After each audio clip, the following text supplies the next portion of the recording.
an evening on a weekend. Would you like to know how I'm spending it as a 22-year-old?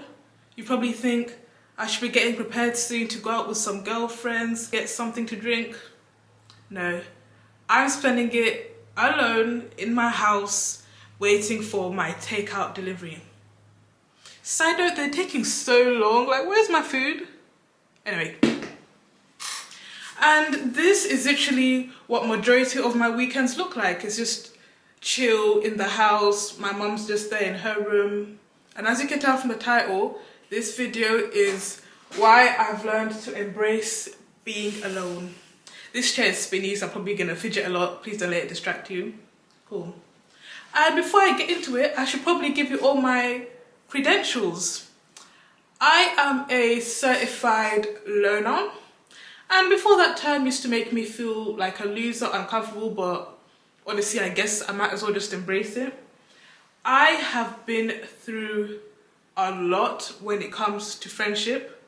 Wait, have I gone on a tangent? I didn't even give my credentials. Yeah, that is my credentials. I am a certified loner. In even one of my more popular videos, I titled it, I have no friends. And in the thumbnail, I literally put certified loner. Like, if you could get an award for being a loner, it would be me. Obviously, I'm grown now. I dropped out of college. I'm not in education anymore. But I even remember high school days, or, you know, called secondary in the UK. I know what it's like to not have anyone to eat lunch with.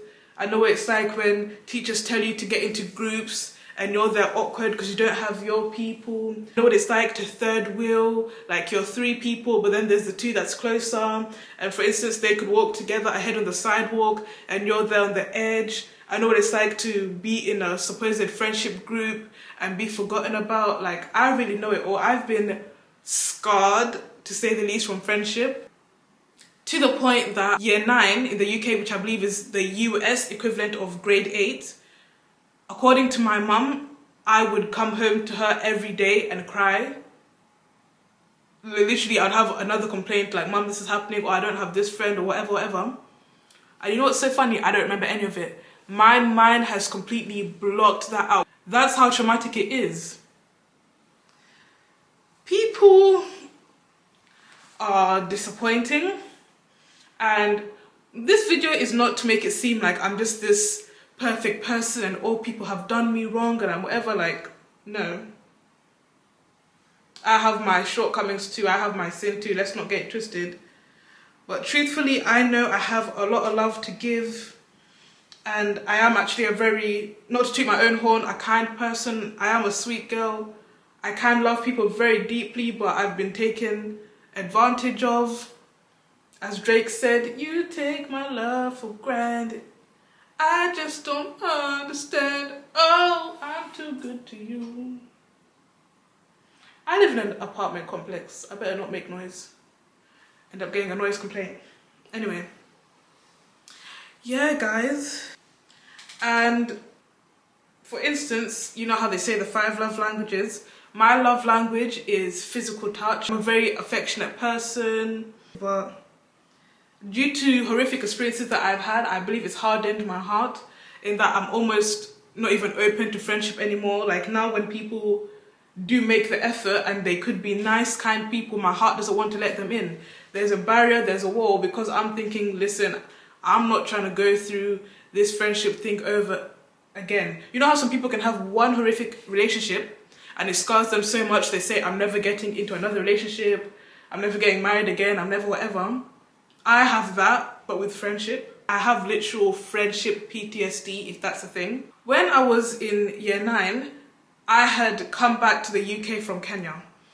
And then I was now a part of this group and they called themselves the Blasian Squad, you know, Black Asian.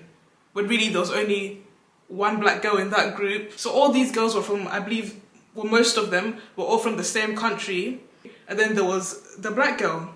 The one black girl, then I ended up joining them, and now there was 2 black girls, right? And in this friendship circle, and this is the one that would have had me going home to my mum crying every night. These girls, they call themselves the Blasian Squad, but when I say there was no unity in that group, I don't believe people were made to be minorities. Like, even if it was the other way around and it was a group full of all black girls and 1 Asian girl, as much as you may love each other and be friends, I feel like that can still be a bit it's just evident that there's one who stands out, who is not really apart. Like, you know what I mean? Anyway, I don't even know how to describe what I'm trying to say. If you know, you know, right? But in this group, Malaysian squad, like I said, I remember these girls, they used to always speaking their language together. Obviously, we live in the UK, speak English. Like, we would be there, the black girls, and they would intentionally speak in their language so they could only understand each other. I remember when it was like lunchtime, you can go to the cafeteria. Can you imagine, there was like, you know how you can have a certain bench that you like sitting on, like, where you and your friends go? There was a certain like cafeteria where there was like 4 chairs, and only those specific, the top Asian girls could sit there, and then me and the black girl and some of the other Asian girls would stand there as they sat down. What kind of friends are these that they'll be willing to sit there and speak and enjoy, and then your friends are just stood up there? It was just so awful.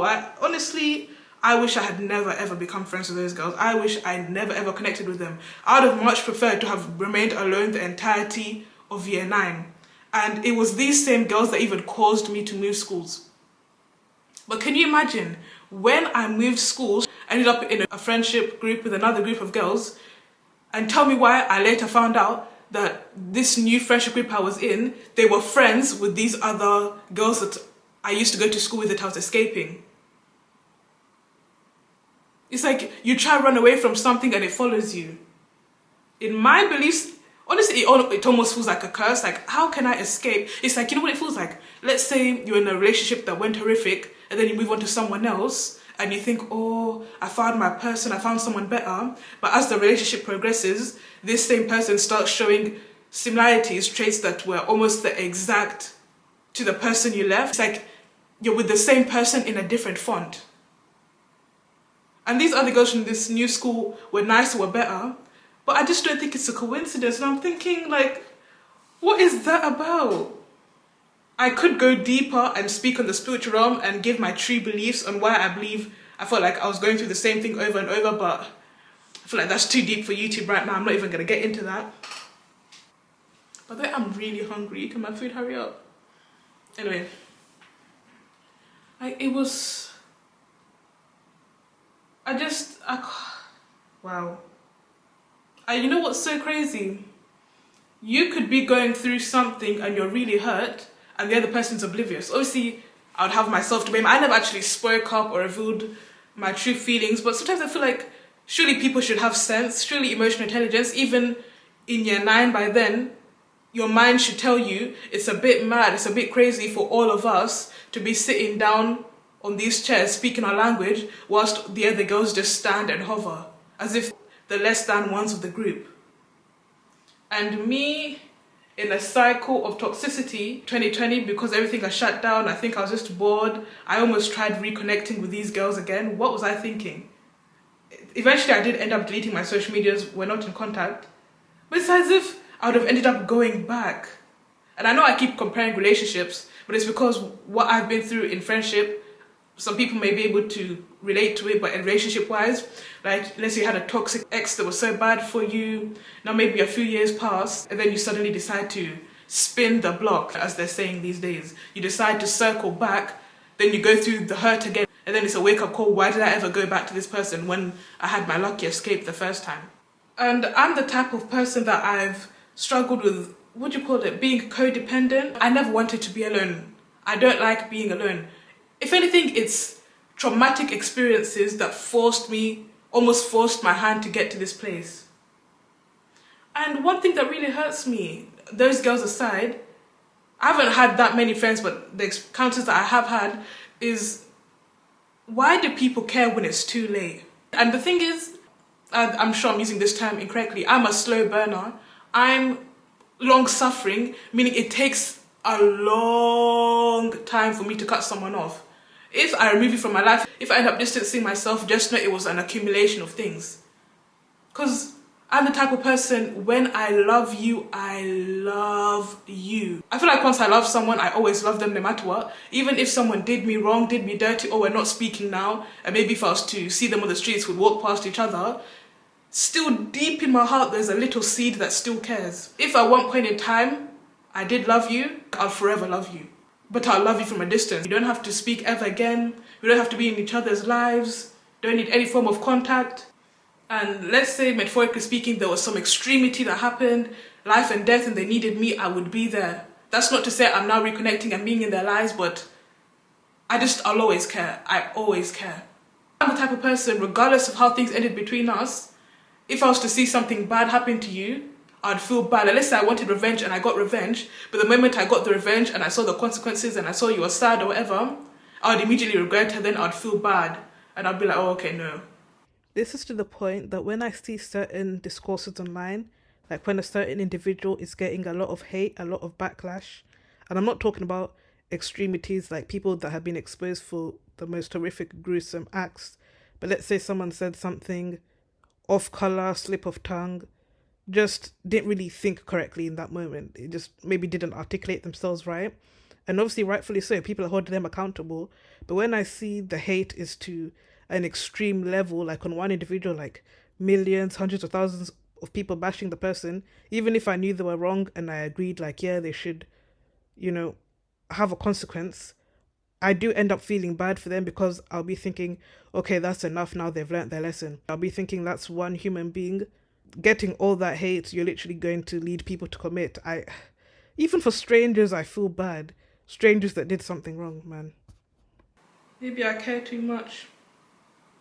But I feel like I haven't even addressed the title of my video. I've embraced to be alone. I've embraced to be alone because I need to understand that people are people. I can't find fulfillment. I can't feel that void in my heart through people. I feel like there's certain things that only God can fill. Because you could have everything the world has to offer. You could have all the friends in the world. You could have all the money, all the accolades. But still there'll be something missing. And I feel like being alone has allowed me to discover myself. I'm the type of person, you know, when you get so caught up in your friendships, you become so similar, you start talking like each other, taking on each other's lingo. You just become one. I feel like God made us to be very, what's the word I'm looking for, adaptable beings. And being alone has also helped to get rid of the idolatry in my heart when I would idolize people, meaning putting them on such a high pedestal. There used to be friends that we literally would even say to each other, yeah, we're going to be friends forever, or yeah, all this for life. And as we speak now, we're strangers. I'm going to sing a song quickly. I've sang it before on my channel. It's by Selena Gomez and it's called, I Believe People You Know. And this song perfectly summarizes how I feel with certain ex-friendships. I'm not a good singer, by the way, so bear with me. But it's like, because I don't want to get copyrighted, I have to sing it myself. We used to be close, but people can go from people you know to people you don't. And what hurts the most is people can go from people you know to people you don't. That is just such a crazy concept within itself. To think that there's people that once upon a time we were so close, soul tied. I've said it before, you can be soul tied with your friends also. Any relationship you have in this life, you can be soul tied. You knew so much about each other, been to each other's houses, may even know each other's families. And now if you were to be in the streets, you'd walk past each other like you don't know each other. You know when there's like the street cameras recording you, if someone was to look back on the footage of the street camera and they saw you and that person walk past each other, they would be convinced you're complete strangers. They wouldn't even believe you if you had to tell them, oh, we used to be best friends, by the way. We used to tell each other secrets, by the way. We used to hang out all the time, by the way. I have so many experiences like that I wanted to share. I didn't want to share that one because, again, the story wasn't to highlight the race thing and I didn't want to divide. And I hate feeling the need to over-explain myself because I know some people, once you mention certain things, it can cause a controversy. And I know this is not something that happens specifically to me because I'm black, because I know there could also be people that were in groups and they were all black or they were all white or whatever, and they also had horrific experiences. And there are some people who make it work, but when you're the only one, if you're in a group of people and every single one of them shares something in common and you're the oddball, good luck, mate. I hope I properly articulated myself in this video. This was a very chill one.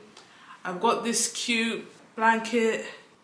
I need to learn to love me first. One thing that I really had loved is when I was seeing the trend on TikTok where people were doing solo dates. Because I know many people, they feel embarrassed being alone. I would feel embarrassed going out to eat alone or whatever. But you know what? In this life, you can't wait around for other people. When you learn to embrace your own company, you don't have room for people letting you down. Like, you know, for example, when you'd go out with someone, and let's say you agreed a time, I am very punctual. If you tell me to be somewhere at 5 p.m., I will be there at 5, literally on the dot. If anything, I'll be in the area way in advance, but then I'll be there exactly at 5. And if I did happen to run late, I'd call you or text you in advance to let you know, by the way, I'm running late. Off the top, this is a pet peeve. People that aren't punctual, that bothers me. It's one thing if you maybe text me or call me and say, by the way, I'm running late, but people that are late and it's like they don't care, no sorry, no nothing. I remember seeing videos on TikTok, yeah, where women that were gonna get married were recording their bridesmaids to show the time that they came. So let's say they told their bridesmaids to come at 6:50 a.m. So now they record what time each person arrived. Or this person arrived at 6:49, this person arrived at 6:50, blah, blah. Or like when someone was doing a dinner and then they said what time the dinner was meant to be and what time their friends arrived. And you know what blew my mind? Let's say someone had a dinner planned for 6 p.m. and then they'll record all these people arrived at 6:20, 6:30, some arrived 6 on the dot. Then they'll record someone, they arrived maybe at like 7 p.m, a whole hour later, and they walked in casually smiling. Do you not care about wasting people's time? Do you know what 1 hour is? I don't get it. Me personally, I don't want to be so strict like a Karen, but why are you never on time?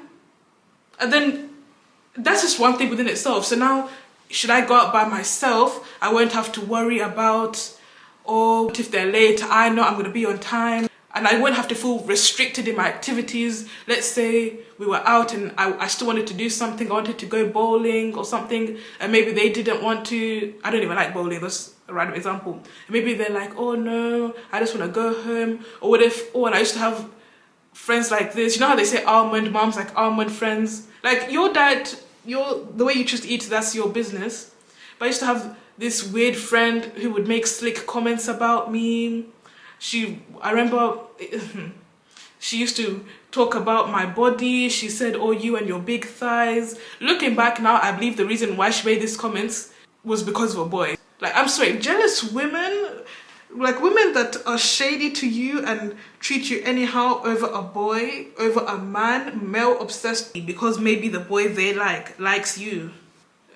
Like, take it out on the man. Why is it always the woman that's attacked? Why are men never given the same vitriol? I've really gone on a tangent, sorry guys. Because I went off topic, I don't even remember what I was talking about. I might have to do a voice recording when I look back on this video to see what the topic was. But yeah, as I was saying, you can engage in your activities freely. You don't have to worry about someone judging you for what you eat or what you want to do. You can just be at peace. I love music. Just go out by myself with headphones in and just live in the moment. Get to know different people. Sometimes when you're with your friends, you don't interact with other people because you just got each other. But now you can go out and meet others who you may more so connect with and would be better for you than the people you were there with. I've never been on a holiday with friends, but there's been videos where people go on holiday like a girls trip and then they'll be like, oh, let's see if the friendship lasts after the vacation. Why is it common for friendships to split after a holiday? Some weird business going on. I am my own friend, man. I'm my own best friend. If nobody has me, I have me. Well, God has me. Anything can happen with friendships, man.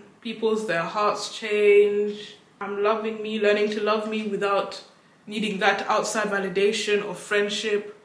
And before I end this video, you know one thing that can really bother me is when they say, oh, if you don't have friends, you're the problem. Like, sometimes there are deeper reasons as to why people have no friends or why they've isolated themselves. You never know the true circumstance. It's not necessarily always the case that, oh, this person is drama or whatever, as if some of us haven't been scorned, burned by others. And I'd rather be alone than hurt. And I used to be the opposite. I used to be the type of person where I clang on to friendships, I'd cling on to people because I said I'd rather hurt than be alone. I'd be with girls that I knew they didn't truly like me, they were treating me anyhow, but I just wanted someone to hang out with at lunch. I just wanted to be involved. But now I even realised those friendships not working out was for my own good because rejection is God's protection. I'll be keeping my own company, man, until further notice. I'm not embracing that you should now cut everyone out and be like a complete hermit, but quality over quantity. Wait until you find people of value, people who know your worth and you know theirs, people that will actually love and treat you with respect, who have emotional intelligence. So much of society is missing that now. You want that. It's better to have one quality friend than 5 mediocre ones. I hope you enjoyed today's video and I'll see you in the next one. Bye bye.